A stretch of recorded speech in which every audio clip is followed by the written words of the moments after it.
जी अस्सलाम वालेकुम जी। कैसे हैं आप? इंशाल्लाह आप ठीक ठाक होंगे और खैर खैरियत से भी होंगे।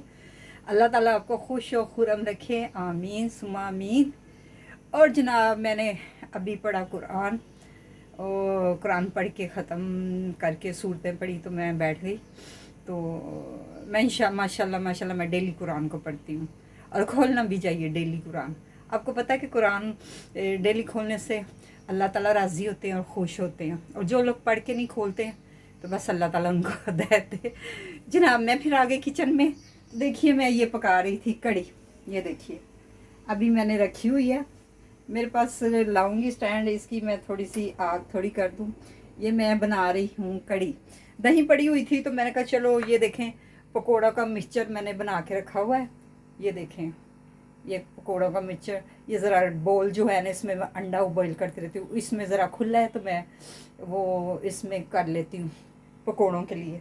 ये जब जब कड़ी तैयार होगी तो फिर इंशाल्लाह ताला मैं ना इसमें वो डालूँगी पकोड़े बना के।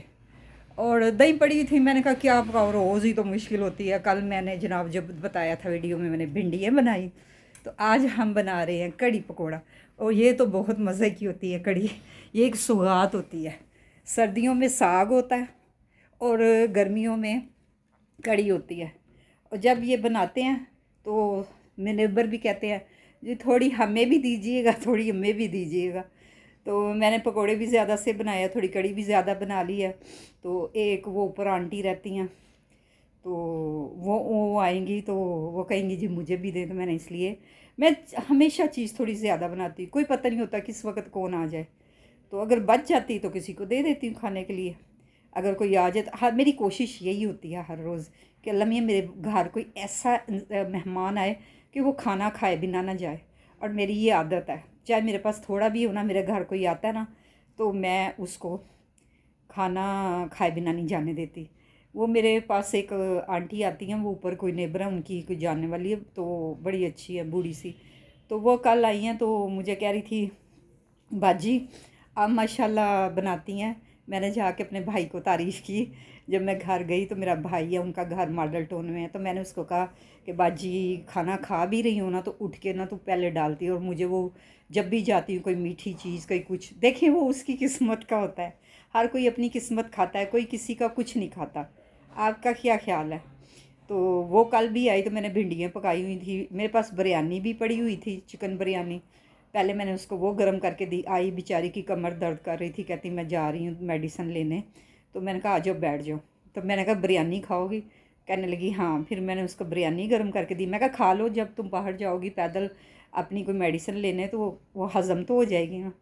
फिर वो लाई रोटी एक तंदूर की, तो कहने लगी कि मैं ना यहाँ बैठ के तो क्या पकाया? मैं कहा भिंडी। तो कहती है, मैं कहा खाओगी? कहती हाँ। मैं कहा चलो इधर ही खा लो। फिर मैंने उसको ठंडा पानी दिया तो कहने लगी मैंने कितने दिन से ठंडा पानी नहीं पिया, हाय मनु ठंड पै गई है। मैं कहा अच्छा जी। कहती मैं आपके लिए बड़ी दुआएं करती हूँ, आपको पता ही नहीं है। बुजुर्ग औरत है, वो मेरी दुआ करती है। तो फिर बैठी रही तो मैंने कहा जर्दा भी पड़ा हुआ है? कहती हैं जर्दा भी है, कहाँ से आया? मैं कहा तुम ये ना पूछो कि कहाँ से आया है, तुम सिर्फ खा लो, तो तफसील मत पूछो। वो जर्दा खाया। फिर मैंने बाद वो मिठाई का मेसू होता है वो थोड़ा दिया, तो कहती ये कहाँ से आया? मैं कहा फिर वही बात, मत पूछो ना कि कहाँ से आया कहाँ नहीं आया, तुम खा लो। तो खा के मेरे लिए बहुत सी दुआएं की। तो आप भी ऐसे किया करें, जो भी आपके घर आए खाना खाने भी खाए बिना ना जाया करें, बिना भेजा करें। देखिए एक इंसान खाना खाता है ना, आप एक इंसान को खाना खिलाते हो ना तो अल्लाह ताला आपका ऊपर से रिज़्क 10 लोगों का भेजते हैं। आप एक भूखे को खिलाते हैं, भूखा चाहे ना भी हो, कोई आए तो उसको को खाना खाए बिना ना जाने दीजिए। यकीन करें मेरे फ्रिज में जो भी होता है, मेरे घर कोई भी आता है, एक और बाबा जी आते हैं वो मुझे सौदे सूदे ला देते हैं। तो वो भी आएंगे तो मैं उनसे पूछूंगी कुछ खाना है, तो हालांकि उनको तो नहीं पता होता कि मेरे फ्रिज में क्या पड़ा है। मेरे पास जो भी थोड़ी थोड़ी थोड़ी थोड़ी चीज़ें होती हैं मैं गर्म करके दे देती हूँ। और अल्लाह का शुक्र अदा करती, शुक्र अल्हम्दुलिल्लाह कि मैं इस काबिल हूँ। अल्लाह ने मुझे ये नवाजा है कि मेरे घर जो भी आए तो खाना खा के जाए, चाहे वो थोड़ा खाए चाहे बहुता खाए, बोता खाए पंजाबी में कह रही हूँ। ये हर कोई अपना नसीब खाता है, अल्लाह ताला मुझे देते हैं तो मैं आगे भी तकसीम कर देती हूँ। ये मेरी शुरू से आदत है, ये मेरी आज से नहीं, मेरी शुरू से आदत है। मैं अगर पकाती हूँ ना तो मैं इंशाल्लाह ताला मैं फिर सबको तकसीम करती हूँ। चलें जी, ये तो बहुत सी बातें हो गई। और आप सुनाएं, आपके घरों में क्या पकता है, और जो परदेश में हैं वो भाई बेचारे कैसे बनाते हैं खाना। लेकिन मैं कहती हूँ वो बीवियों से भी अच्छा खाना बनाते हैं जो परदेश में होते हैं। उनका खाना खाने वाला होता है। वो जब बनाते हैं ना, मर्द जो बाहर होते हैं, बाहर के मुल्कों में रहते हैं, तो वो जब बनाते हैं तो माशाल्लाह बहुत टेस्टी बनाते हैं, और से भी ज़्यादा। मैंने तो यही देखा है। मेरे हस्बैंड जब ज़िंदा थे ना तो मेरे से नाराज़ होते थे ना, तो कहते थे चल तू पीछे हट जा, चल तू पीछे हट जा।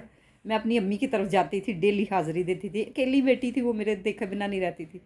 तो थोड़ी सी लेट हो जाती थी तो कहते थे ले एनी लेट हो गई हैं। मैं किचन में घुसे होते थे, एक चाबी उनके पास होती थी घर की, एक मेरे पास होती थी। तो मैं जब जाती थी मैं कहा पीछे हटे, बना नहीं नहीं तू निकल तो किचन तो बाहर, मैं बनावांगा। मैं क्या हाँ बनाएंगे ना तो किचन का बेड़ा गर्क करेंगे, सारा गंद डालना।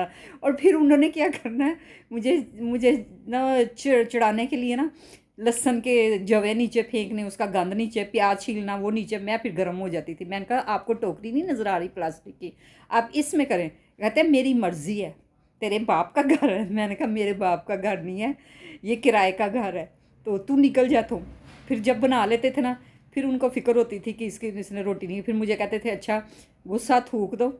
तो मैं रोटियां मंगाने लगा बाज़ार से, मैंने तंदूर की मंगानी है तो तुम्हारे। मैं कहा मैंने नहीं खानी, मैं फिर ज़िद में आ जाती थी। फिर वो 3-4 रोटियां मंगा लेते थे, खुद खा लेनी उन्होंने, तो मेरा हिस्सा लपेट के रख देना। तो मैं अब उस चोरी चोरी देखना ये सो गए हैं कि नहीं सो गए हैं, सो गए हैं कि नहीं सो गए हैं। तो मैंने उनके ना सोने का इंतज़ार करना। जब वो सो जाना उन्होंने, तो जनाब मैंने जाना चुपके से किचन में जाके तो मैंने वो रोटी ढूंढनी, मुझे भूख लगी होनी तो मैं उसी से ना खाना। जब मैं एक दफ़ा खा रही थी ना तो ये उठ के पीछे आ कहते हैं अब क्यों खा रही हो। मेरे मुंह में लुकमा भी था तो कहते रहे हैं। मैं एकदम डर गई, मैंने कहा कौन आ गया पीछे। कहते अब क्यों खा रही हो। तो मैंने कहा बस भूख लगी तो तब खाना था ना जब मैंने कहा था। तो मैं फिर उनका इंतज़ार करती थी कब गहरी नींद में जाए और मैं किचन में जाऊं, और किचन में जाके ना तो खाना खाऊं।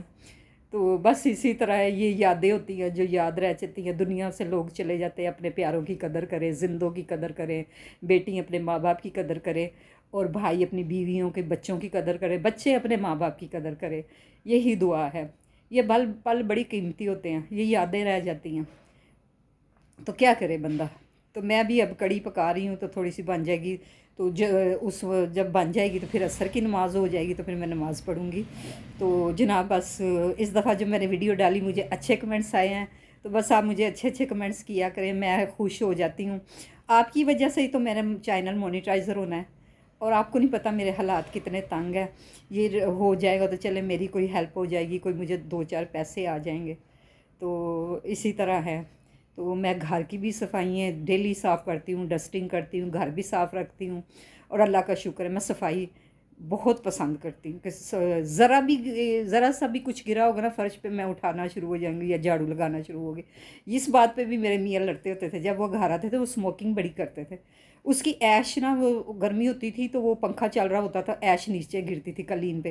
तो मैं उनको बोलना शुरू हो जाती, मैं कहती थी आप ना इसमें एस्ट्रे में पानी डाल लेना, ऐश साड़ी उड़ रही है। तो फिर वो मेरे साथ गर्म हो जाए। मैं तुझे कितनी दफ़ा कहा है कि मगरब के टाइम झाड़ू ना पकड़ा करो। वो 5 बजे घर आ जाते होते थे। मैंने तुम्हें कितनी दफ़ा कहा है कि मगरब के टाइम झाड़ू नहीं फेरते। तो मैं फिर कहती थी अच्छा अच्छा, अब बोले ना मैं बंद नहीं करती। तो फिर मैं उनके डर से फिर कभी झाड़ू नहीं, फिर वो सो जाते थे फिर मैं झाड़ू पकड़ती। मेरी बहुत बुरी आदत है कि मैं फ़ौरन घर में कुछ ज़रा या कोई किचन, अब मैं किचन में कुकिंग कर रही हूँ ना, कड़ी के बाद पकाने के बाद सारा किचन साफ़ करूँगी। हालांकि सुबह मैंने किचन साफ़ किया, फिर किचन का फ़र्श साफ़ करूँगी। तो वो 5 बजे पानी खोलते हैं हमारे फ्लैटों में। मैं तो तंग पड़ गई हूँ। तो बस आप जल्दी जल्दी मेरे चैनल को मोनेटाइज़र करवाएं ना, तो मैं यहाँ से फ़्लैट छोड़ूँ तो कहीं और जाके ज़िंदगी गुजर बसर करूँ। ना अंदर फ्रेश हवा आती है, कोने का है ना कुछ, ना दिन का बाहर पता चलता है ना रात का पता चलता है। बस जी इसी तरह है ज़िंदगी, कुछ गुजर जाइए, कुछ गुजर रही है, कुछ गुजर जाएगी। तो अगर मेरी स्पीच में कोई ऐसी गलती हो जाए करे ना, बोलते होते मुझे माफ़ कर दे, मुझे पता नहीं चलता मैं क्या बोल रही हूँ और क्या नहीं बोल रही। ठीक हो गया जी। अब मुझे इजाज़त दीजिए। देखा मेरी ज़ुबान फिसल गई। इजाज़त दीजिए, दुआओं में शामिल रखिए। मैं आपके लिए दुआ गो रहूँगी, आप मेरे लिए दुआ गो रहिएगा। और मेरे लिए अल्लाह आसानियाँ पैदा करे, आपके लिए भी और हमारे मुल्क के लिए भी, हमारी फ़ौजी जवानों के लिए भी। अल्लाह ताला उनको इस ज़मान में रखे जो शहीद हो गए हैं, अल्लाह ताला उनको जन्नत में आला मकाम दे, जन्नत के बागात में रखे। आमीन सुम आमीन। मेरे चैनल को लाइक करें, सब्सक्राइब करें, शेयर करें, कमेंट्स करें। और मुझे बेचैनी से इंतज़ार रहता है आपके कमेंट्स का। मैं पढ़ के बड़ी खुश होती हूँ और हैप्पी होती हूँ। यही मेरी एक छोटी सी खुशी है। तो आगे शेयर भी किया करें, बेल आइटम को भी कर दिया करें, तो मैं आपकी शुक्रगुज़ार हूँ। दुआओं में शामिल रखिएगा। मैं आपको रखूँगी। मुझे दीजिए इजाज़त। मैं चाहूँ कड़ी की तरफ, वो मेरी कड़ी उबल रही है तो मैं अब पकौड़ों की तैयारी करूँ। तो जिन ने खानी है तो आ जाएं, खा लें कड़ी। तो कोई हाय वही बात आ गई कि हर कोई अपना नसीब खाता है। अब जी दुआओं में शामिल रखिएगा। इजाज़त चाहती हूँ। अल्लाह हाफिज़।